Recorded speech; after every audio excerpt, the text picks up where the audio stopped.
On February 8, 1993, the Walt Disney Company marked a significant milestone with the establishment of Walt Disney Theatrical Productions, as they embarked on an ambitious journey to bring the beloved animated classic Beauty and the Beast to the Broadway stage.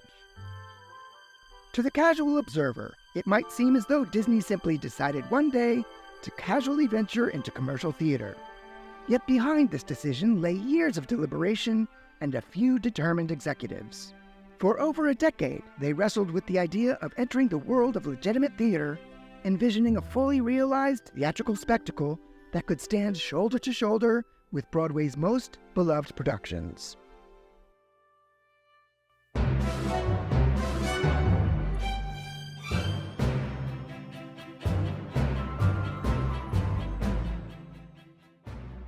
Surprisingly, there was a time not so long ago when Disney had yet to venture onto the Broadway stage. Though the theme parks feature musical reviews showcasing familiar Disney tunes and characters, and not counting the spectacle of Disney on Ice, which, it must be noted, falls outside of the realm of legitimate theater and isn't produced by Disney itself, the company had not pursued a serious theatrical endeavor since its inception. Despite Disney's unparalleled success with animated movie musicals spanning nearly 4 decades, the transition to the theatrical stage had remained a risk too big to make. It wasn't until 1979, amid efforts to preserve Radio City Music Hall from demolition, that the iconic characters of Snow White and the Seven Dwarfs made their initial foray into New York City, setting the stage for Disney's eventual entry into the world of Broadway. By the late 1970s, New York City's grand music halls and theaters faced closure, demolition, or conversion into smaller cinemas. Among these, the colossal 6,000-seat Radio City Music Hall, which had lost most of its charm and sparkle since its gilded opening. The venue struggled to draw audiences. Ticket prices plummeted to as low as 80 cents. Sparse crowds, sometimes less than 200 people, were scattered throughout the cavernous, dilapidated hall. The closing notice for the venue had already been posted when the Rockefeller family, owners of Radio City Music Hall, took one last chance to save the historic landmark. They called Robert Yanni, a seasoned show producer at Walt Disney World. Yanni was renowned for his extravagant, always over budget, Disney spectacles, like the Main Street Electrical Parade, and he was precisely what the Rockefellers sought, a creator of grand, attention-grabbing productions. Embracing the challenge, Yanni proposed staging a full-scale musical stage production of Snow White and the Seven Dwarfs, with songs and characters from the Disney film. This had never been done before, and it was a bold, desperate move to rescue the doomed theater. The gamble paid off spectacularly. Radio City Music Hall, once scheduled for demolition, now found itself sold out for 8 performances a week for Snow White's entire run. This triumph not only reignited New York's affection for this iconic venue, but it also ensured its survival. Snow White saved Radio City Music Hall. Snow White and the Seven Dwarfs, produced under Robert Yanni's direction at Radio City Music Hall, became a monumental success. However, it's worth noting that this endeavor was not undertaken by Walt Disney Productions itself, as the company still remained cautious about venturing into live theater. It would be more than a decade later, with the arrival of Michael Eisner, that any idea of Disney producing live theater would be considered again. Michael Eisner grew up in Mount Kisco, New York, a small town only 43 miles away from New York City, conveniently allowing him regular access to Broadway's plays and musicals. In 1983, during his tenure as president and CEO of Paramount Pictures, Eisner played a pivotal, albeit uncredited role in supporting the Broadway production of the musical Me and My Girl, backed by Paramount. Although this production was a success, the process of getting a musical to the stage was so physically and mentally exhausting that Michael said he would never, ever, ever go through that again. Just 1 year later in 1984, Eisner moved from Paramount to become chairman and CEO of Walt Disney Productions, and he hit the ground running with an aggressive list of bold and ambitious projects to take the Disney company into a new era. Eisner's tenure at Disney marked a significant period of revitalization, particularly in animation. He steered the company towards a prolific output of new feature films, earning him the widespread recognition as the man responsible for the renaissance of Disney animation. Behind the scenes, Eisner's vision included pumping new life into the theme parks as well. Though Eisner had vowed never to return to producing on Broadway, that didn't stop him from producing a musical in his theme parks, where he would have complete control of the production and venue. Still, venturing into musical theater of any kind was a move met with caution by his chief operating officer, Frank Wells, who reminded Eisner often of the financial risks. The reason I came to Walt Disney World in 1990 was I was tapped to be a part of a new project, and that was an Andrew Lloyd Webber musical to be produced at Disney World, based upon Noah's Ark. We got halfway through Noah's Ark, along with Tim Rice writing lyrics, bringing them back together again, and John Napier. And then the project was too big for Disney World operations, and so then we switched to 6 months of working on a musical called EQ with Andrew, about a horse. So you can see Michael and wanting to pursue musical theater and take live entertainment further. In that process, the deal eventually fell apart, mostly because of negotiations at the studio with Katz and Evita. But in that conversation, which lasted a year, Andrew said, you get so excited about $1 million musical, Michael. And I'm very happy for you. I get excited when my musicals break $1 billion. And the first little light bulb, went off there in terms of how was Michael going to convince the Disney company to take the big risk. Well, with Katz, Phantom of the Opera, others, $1 billion payoff is something you have to pay attention to. And I think from that point, Michael kept on looking for an opportunity. We were at the Theater of the Stars, and so we had a meeting at on a picnic table sort of in front of the stage with Jeffrey Katzenberg and Michael Eisner and Rob Roth and myself. In that conversation, there was a character cast as the Queen of Bologna. And so she was a really tough, excuse me the word, broad, if you will. But she was the Queen of Bologna. And they wanted it to be a big woman, but they didn't find any. So they would cast a man because, and it was in drag. But, it was really perfect casting. But Jeffrey then said to Michael, he said, I just don't think it's that we should be doing the cross-dressing thing. It's a Disney show. This is back in the 80s. And Michael said, oh, what's wrong with it? And so they ended up arguing. And then Michael said, he says, Jeffrey, it's so common. Mrs. Malaprop is almost always played by a man. And so I asked, how do you know that, Michael? And he said, oh, well, I got my bachelor's or, a second degree in theater.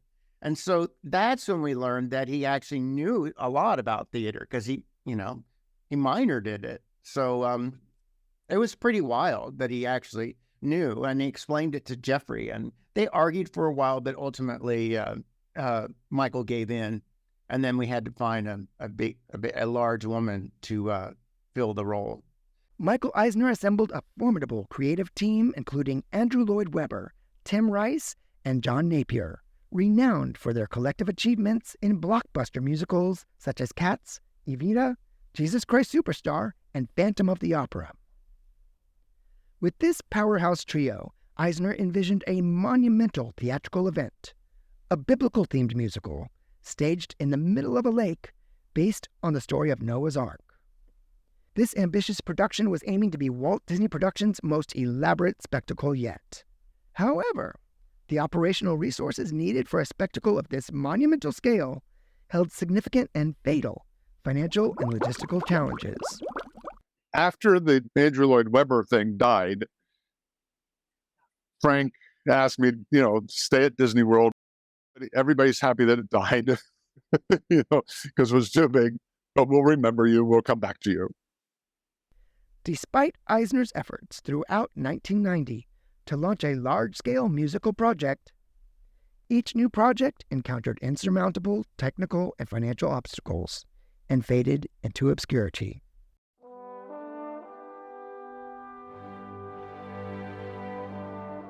On November 22, 1991, Disney released its newest animated feature, Beauty and the Beast, in cinemas nationwide. In a historic first for the company, a live theme park show featuring the characters and music from the film was also launched, not merely as entertainment, but as a promotional vehicle for the film. Beauty and the Beast, live on stage, premiered at Disney MGM Studios on the very same day as the film's theatrical release. This promotional show featured 5 songs in a random order, without a cohesive script to tie the story and the songs together.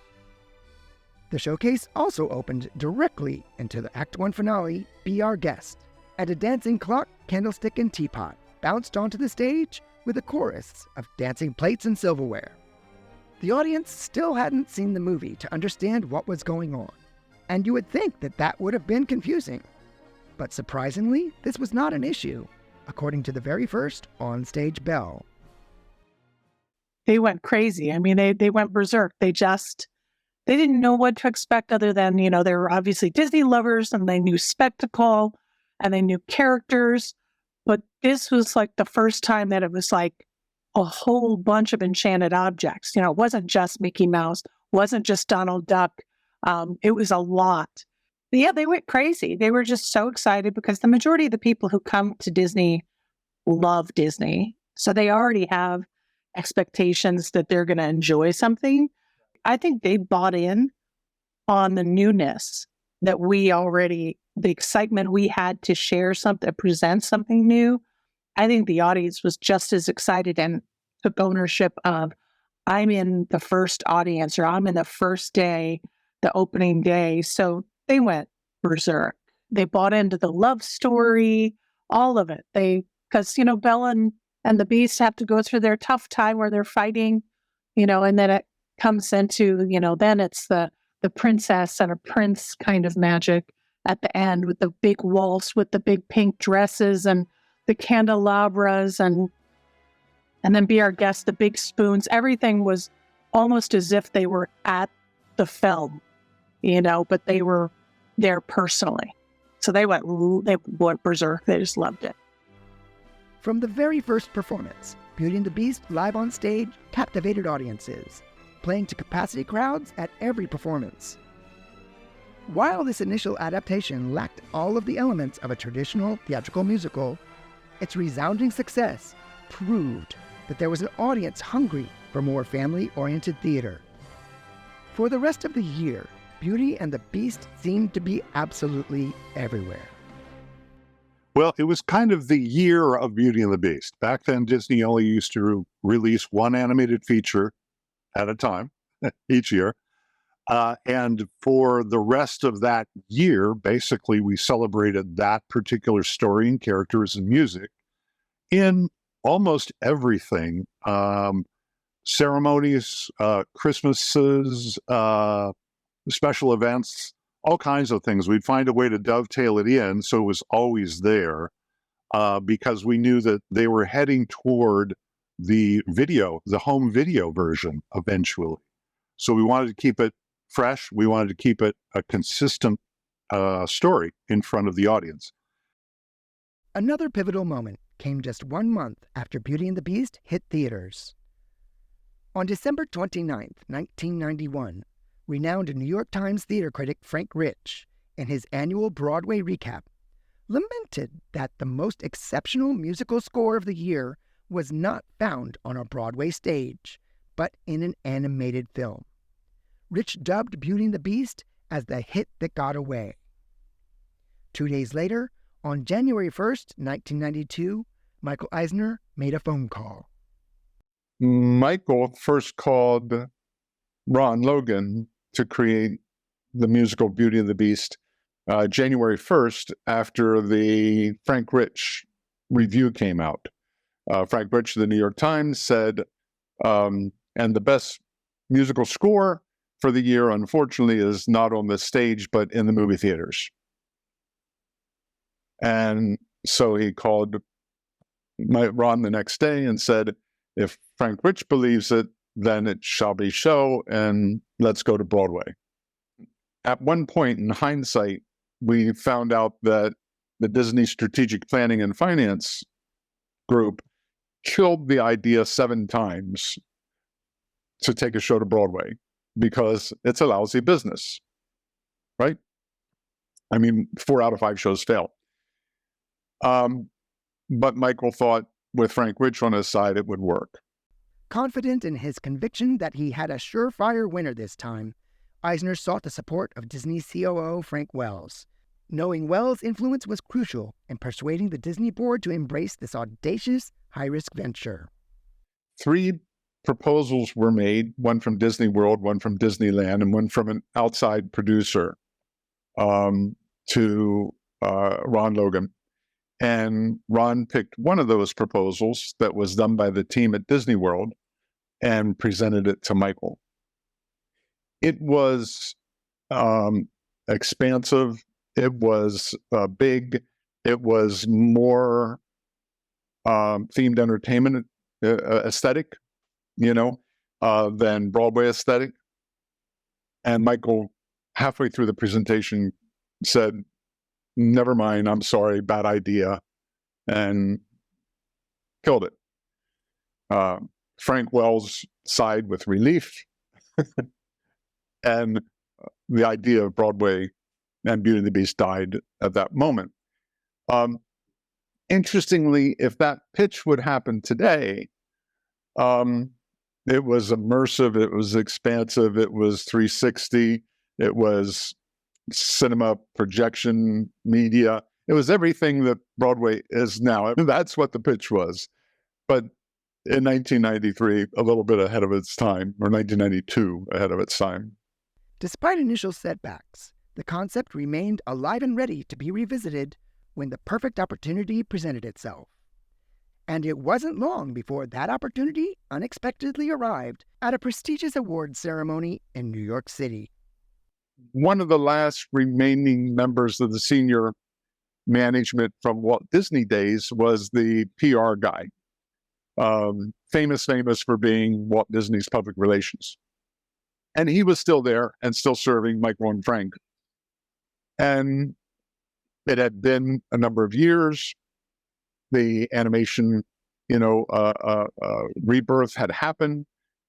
This guy said to Michael, "You're invited to take the award, and you really should do it. It's the who's who, Murdoch, Redstone, and Les Muniz, anybody that's anybody is at this event at the Waldorf Astoria." And Michael said yes.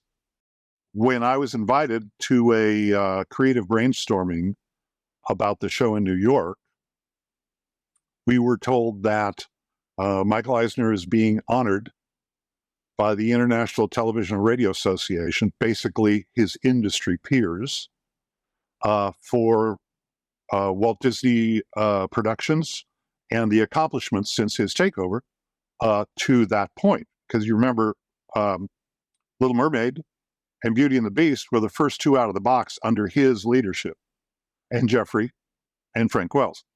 So all that kind of built to this moment that they were going to honor him.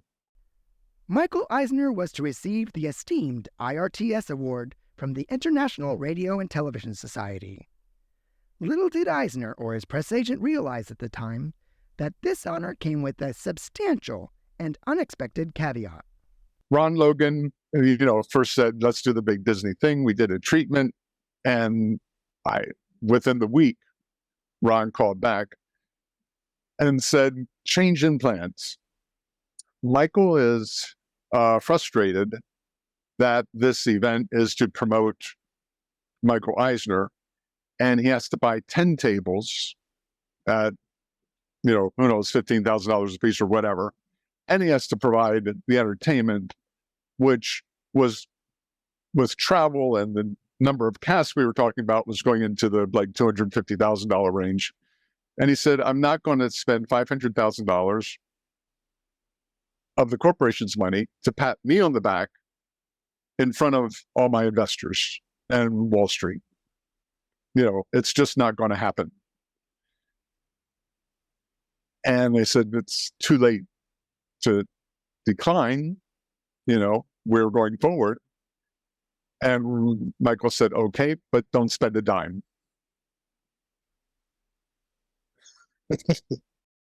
This awards ceremony threatened to become a financial and public relations quagmire, prompting everyone involved to go back to the drawing board and quickly devise a concept to stage a dazzling gala in New York City for the elite of the entertainment industry without appearing that they had spent any money at all on its production.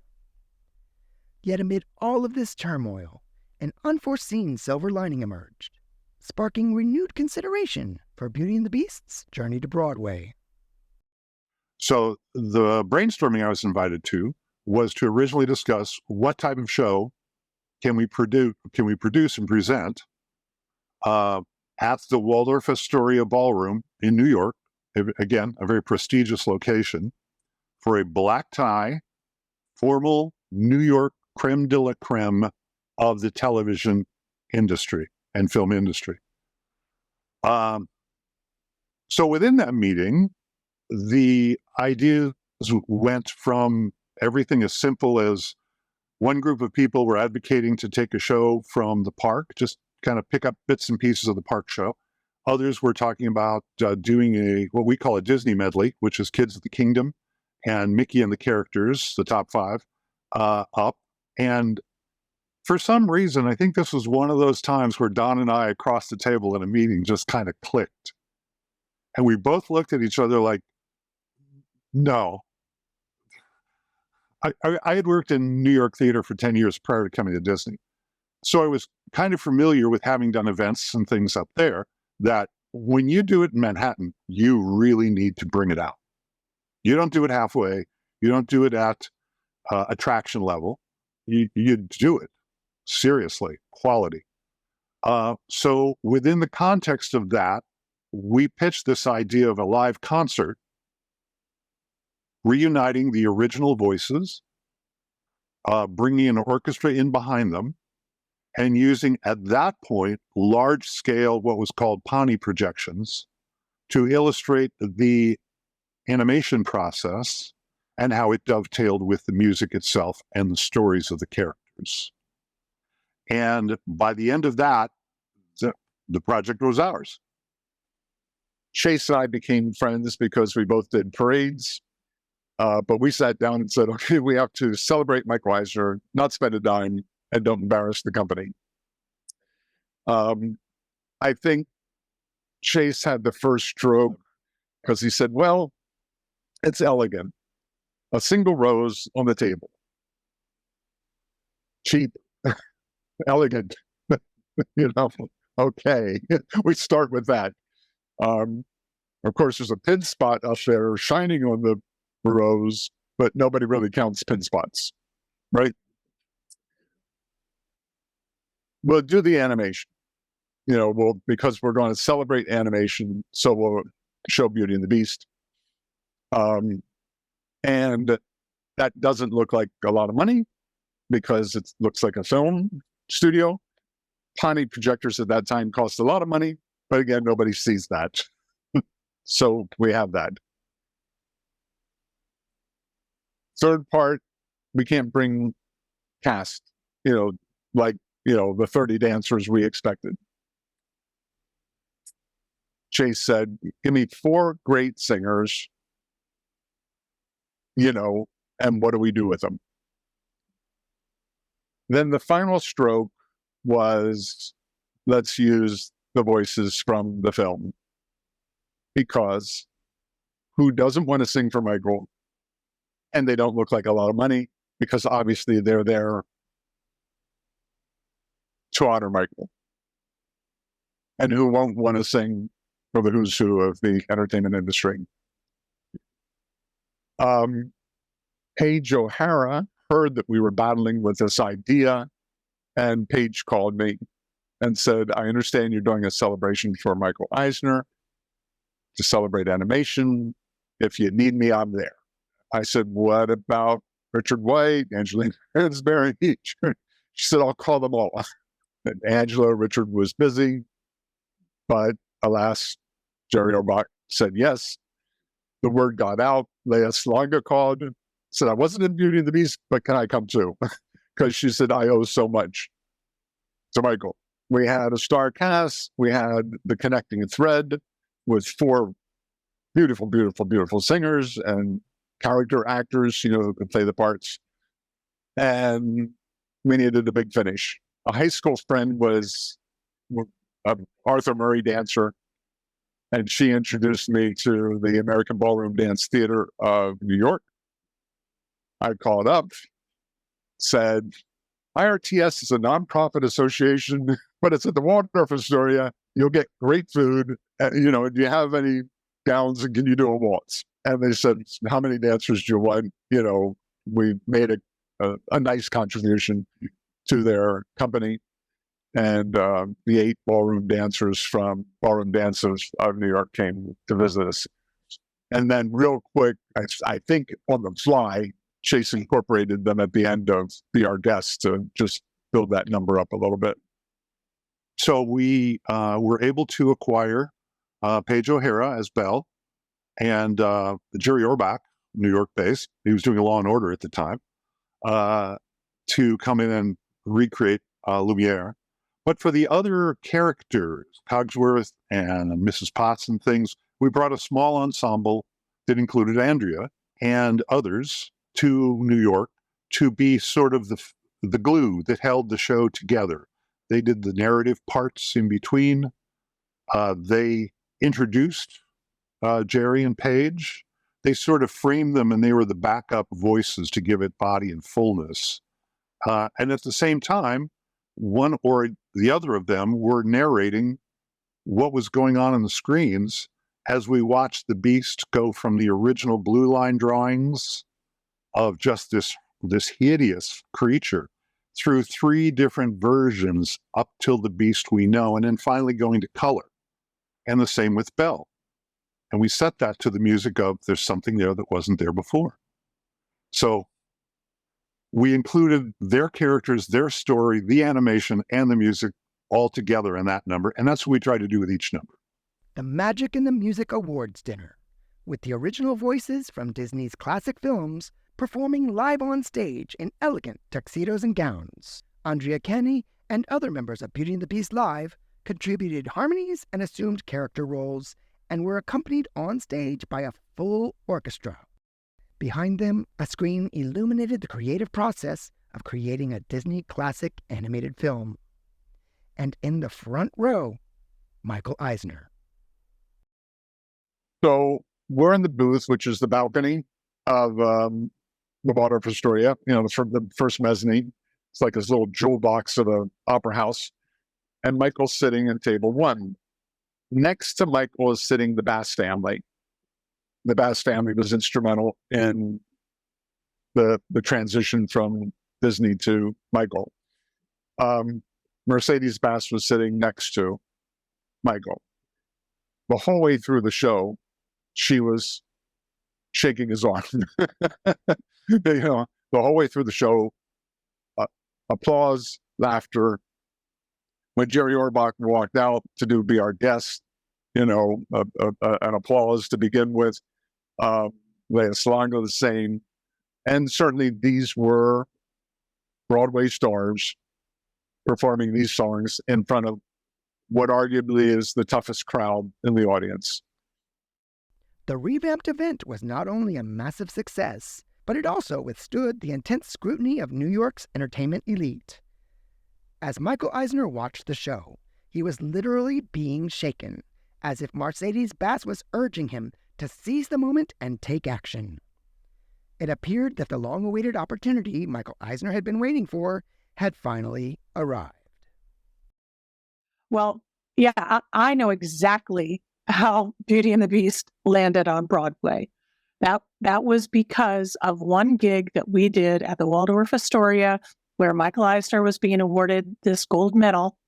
And the gig that we did there with Lea Salonga, Paige O'Hara, Jerry Orbach, and 4 of us from Disney in these beautiful gowns and tuxes, this show that we did using the Beauty and the Beast music was exactly the moment where Eisner met us backstage after our show was done and said, now we can do Broadway. And Beauty and the Beast is going to be the first. And we were all kind of looking at each other like, what is he talking about? But then Chase and Dawn told us the story about how they kept asking. That basically not only changed the trajectory of Disney company to branch off into Disney theatrical, but also it changed the face of Broadway. It changed 42nd Street. It cleaned up 42nd Street. But it is what it is today because of that one gig that we had. As soon as the show ended, 6'4" Michael stood up and he started walking backstage. I mean, just immediately. And we were all up on the booth and, scurried down the steps and ran backstage. Of course, he was back there to congratulate the cast and the crew. When we got there, he said, that's it. I knew I was right. We're going to Broadway. Several presentations had been made to Michael by some of the creative teams in California. And I believe one team in Florida, I'm not positive, to go to Broadway with it. But he wasn't, at the time, he expressed in those meetings that he wasn't convinced that we were ready, that the show was ready or that Disney was ready. I do remember him saying, Broadway is not a Disney market. We can't take something from the parks and put it on Broadway. And we all understood that.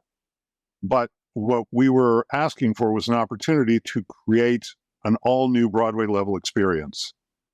And I believe until he saw the magic and the music live in an elegant place, in an elegant fashion, with original stars, quality orchestra behind it, a great story of the animation and the music dovetailing together to tell the story, that he finally went, aha, that's different than a park show. Michael said, okay, let's go to Broadway, but before we get the studio involved, before we get Alan Menken, everybody involved, and we have to figure out what to do because Howard Ashman had died, show me 2 things. Show me why there's a 6-foot candelabra, a teapot. Show me why they're on a Broadway stage, and show me the magic. Show me how you're going to do Chip. At the end, the beast has to fly and in midair turn into a prince. If we can't do those 2 things, then Critical Path stops and we can't do the show. So this was in May, I think. And he said, meet me in Aspen in August and prove to me you can do that. And then we'll go for the green light. Despite Michael Eisner's decision to pursue his dream of taking Beauty and the Beast to Broadway, there was still a lot of work to do to get there. The very next step of making this dream a reality was to finalize an artistic vision for the project. One of the 3 pitches that was not shown to Michael was from Disneyland. That was the pitch that Rob Roth, Matt West, Stan Meyer did. And that was a more traditional approach. I mean, very, very traditional, which is why we thought it would work. In fact, it would work perfectly. Presenting it proscenium style for a traditional story like this was really the easiest way for the audience to accept what it was, with the variations of the household objects being live performers, with the beast being a live performer. it was the most traditional way to kind of put it in a little jewel box and let it be what it is and not have to try and reinvent it because it was so good in the animated form. The last stage of the journey to Broadway had just begun. After years of hit-and-miss proposals and presentations, Disney finally seemed ready to become a Broadway producer. The second step of that, after Michael came backstage so enthused about it, was that he went back to LA, talked to Jeffrey Katzenberg about it.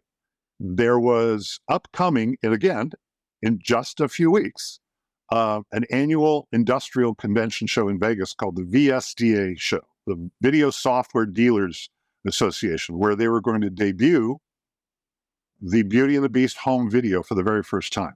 So this was a big deal. So we got the convention center, and he told Jeffrey, I'm going to tell him to do that same show, but bigger, and I want you to go see it. So this was sort of the second phase. So now we started bringing in more voices. Robbie Benson came in to be our host and narrator. Richard came in to do Gaston live. We hired a troupe of dancers from Vegas to be all the dancing plates and silverware and everything. We brought some costumes from Florida to assist with that, but mostly it was sort of a black and white fancy affair. And we put a satellite stage out in the middle of the audience that actually, it was a round stage that actually, when Jerry Orbach went out as Lumiere in the middle of the Be Our Guest number and the dancers flooded out behind him, the stage he was standing on turned into a cake. So by the end of the number, here's Lumiere in tux and tails on top of the cake with all the dancers in pink all around him swirling and stuff like that.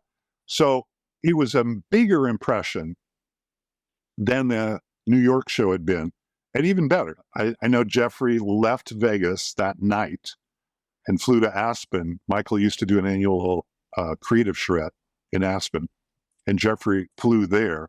And we were told that he came bursting into the room, went right over to Michael and said, I saw it, yes, let's do Broadway, or something to that effect. So I think Michael wanted Jeffrey's creative endorsement for it before giving it a full green light. And so the reason the presentation was in Aspen is because they were having some kind of leadership thing happening there. And so it worked out perfect that we fly there and do the presentation. And during the presentation, they showed the chip cart magic stick, Michael Eisner went right up to it and he said, how is this happening? And, of course, they didn't want to tell them what the illusion was, but he was really freaked out by it and wanted to know. And they looked at Ann Holdward's costume designs, and Rob took them through the show. And so we got to the end, and, there wasn't much reaction during the presentation, but then at the end, Frank Wells just stood up and said, oh my God, this is going to make the Disney company so much money. See you out of town. And, and then we were all shocked. We're like, we're doing it? We're doing it? And then Michael said, yeah, you're doing it. And Frank Wells just walked out of the room, and we were all in shock, because we thought, oh, they'll want to change this, change that. But they just finished the presentation and said, yes. And then, of course, the thing that happened is that it took 9 months later to get together before we actually started working on it again, because they had to put together people to run Disney Theatrical.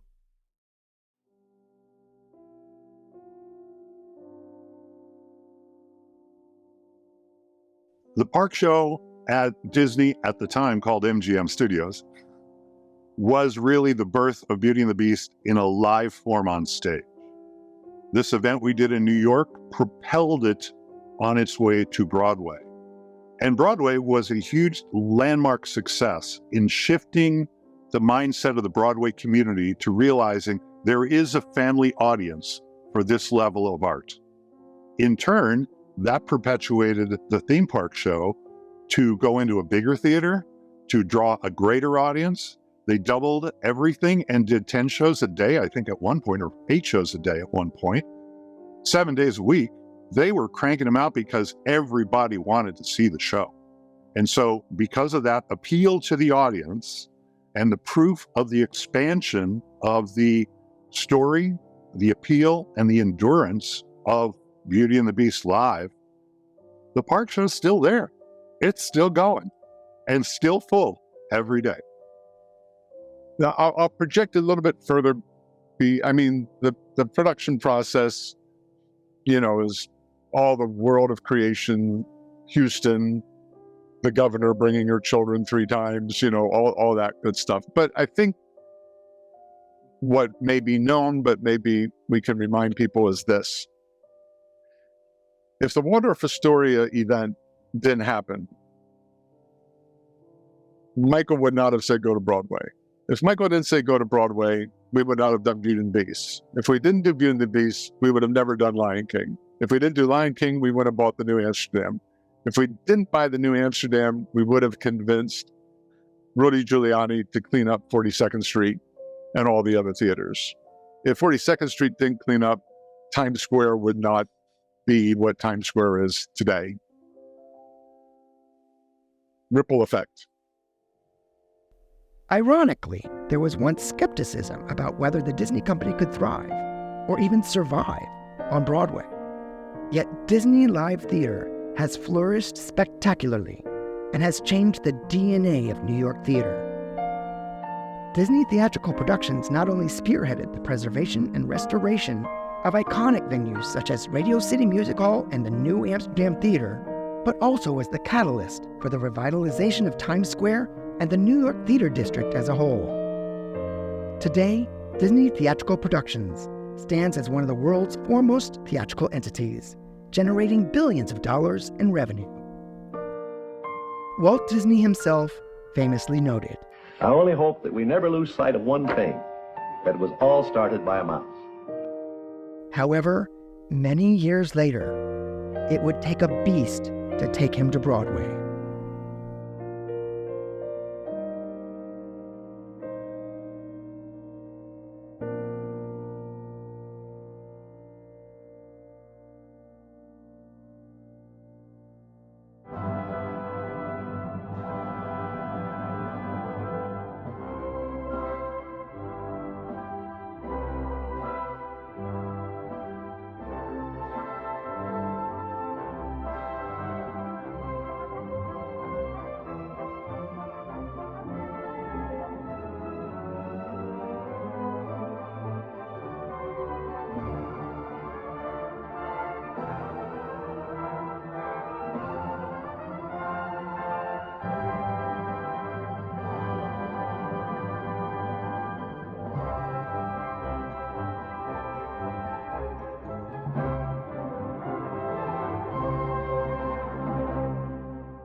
Hey, if I could just say before you wind up, I think what you're doing is a tremendously valuable service to not only preserving these stories about how things happened, but to the legacy of new cast members and those that have been around and went, oh yeah, I remember when that happened. I never knew that.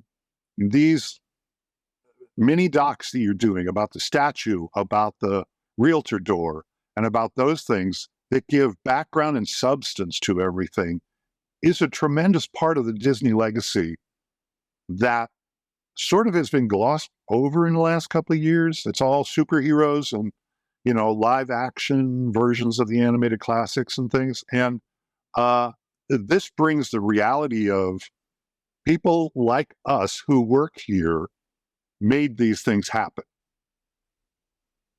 And I think it's great. So bravo to you. Bravo.